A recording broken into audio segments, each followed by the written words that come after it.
Tyler, let's turn our attention to the wide receiver position. You mentioned Malachi Fields. He's coming in for Virginia. He'll arrive in the summertime and has a good chance, along with Jaden Greathouse, to be 1-2 in receptions for the Irish this year.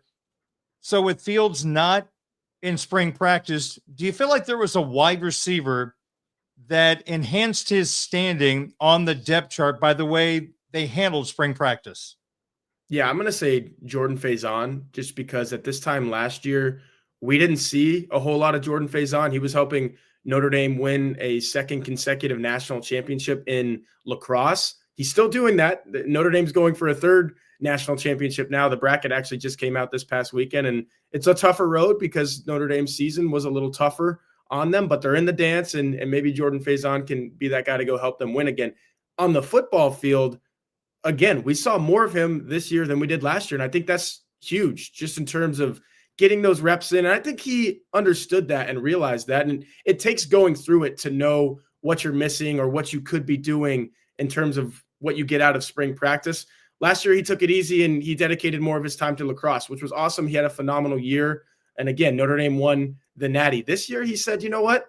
If I want to be the best football player that I could be, I should probably be on the football field a little bit more than I was 365 days ago. And I think he is clearly Notre Dame's best field receiver right now. And there's some other guys in the mix who are going to get some reps and some opportunities there. And you mentioned Jaden Greathouse. I think he's a guy that can cross-train and could play that position if he wanted to as well. But in terms of what Jordan Faison did this spring, it's just availability. That's your best ability. I know it's cliche, but he was there. And Mike Denbrock saw that. The quarterbacks saw that. The rest of the wide receivers saw Jordan Faison, number 6, out there doing his thing. So I think he's in a better spot heading into the summer this year than he was last year. And that's kind of crazy to say because he was coming off a bowl game MVP in that Sun Bowl at this time last year.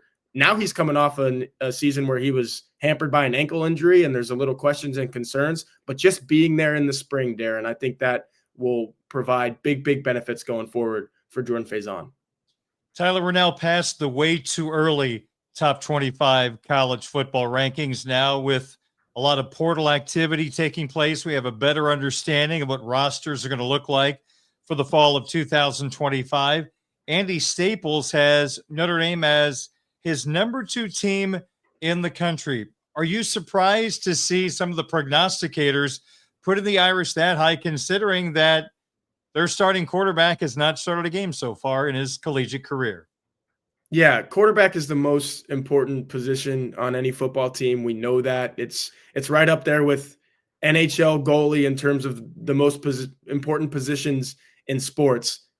But there are, 20 plus other guys on both sides of the ball who make a football team what it is. And I think Notre Dame has entered that space of being able to reload and not rebuild. And you look at some of the teams that Andy has Notre Dame up there with. Texas, a back-to-back national semifinalist, the only team to make the Final Four the last 2 seasons. Clemson's won a bunch of national titles. Ohio State just won the national title.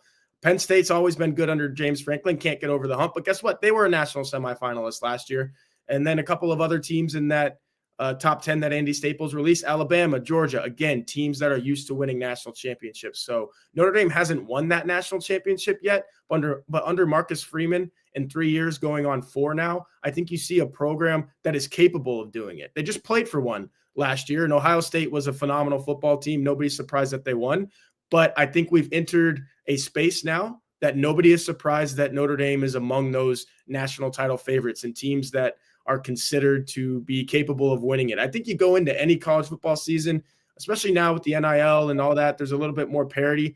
You probably got, 4 to 7 teams where you're like, yeah, they can win it all. Notre Dame used to be in that 8 to 10 range where you're like, yeah, they're good, but they're probably not going to win it all. I think now Notre Dame is in that 4 to 7 range, no matter who's playing quarterback, where you're like, you're going into a season with Marcus Freeman at the helm, all of these recruits, these highly rated guys on both sides of the ball. You've got what it takes. Now it's just about getting over the hump and winning it all. So I'm not surprised that Andy Staples has Notre Dame as his second-ranked team exiting the spring.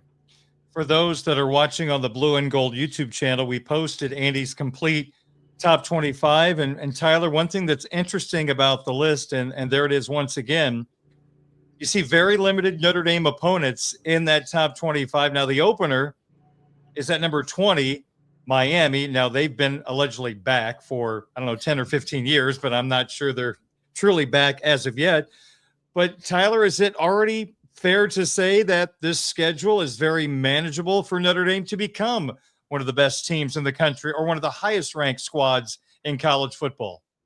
It's reminiscent of the 2024 schedule, if you ask me, because at this time last year, you were like, okay, is Texas A&M going to be ranked? And if they are, it's probably going to be a courtesy rank at 24 or 25, just so you can have that top 25 matchup that we had College game day, obviously in College Station for Notre Dame's big win in week 1 last year.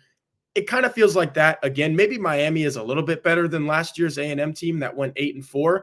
But if you're Notre Dame and you can do the same thing that you did last year and get by that game, and then you got another big one against those Aggies in your second game, but that's at home. And Marcus Freeman, outside of a couple blips, has been a very great head coach in home games, especially in the big home games as well. So you get by those two. And Darren, again, it's a lot like 2024 where you're just like, who is going to beat Notre Dame or how many points is Notre Dame going to win these games by might be the better question. So yeah, it's a little front loaded, get by those first two. And then you get the confidence probably if it's CJ Carr or Kenny Minchie at quarterback, you get a big win like that. And I think you're feeling a lot better about the rest of the season. And then again, I mentioned how good all these other guys are at all these other positions. So yeah, it's pretty favorable. And look, that's always been the knock on Notre Dame, right? Is they have an easy schedule, but you mentioned it, like Miami should probably be a little bit better than the 20th team in the country if they are truly back, as if they've been saying. Notre Dame can't control Miami only being the 20th best team in the country. Notre Dame can't control Texas A&M being unranked. When you schedule those games, you're figuring, all right, we got a top 15 opponent. Might not be the case, but again, Notre Dame just needs to control what it can control, win those first 2 games early in the year, and then I think you're looking at a similar path to the college football playoff that they had a year ago, where it was nobody's going to beat Notre Dame except for themselves. Go through all those games, and you'll probably end up playing meaningful football games in December.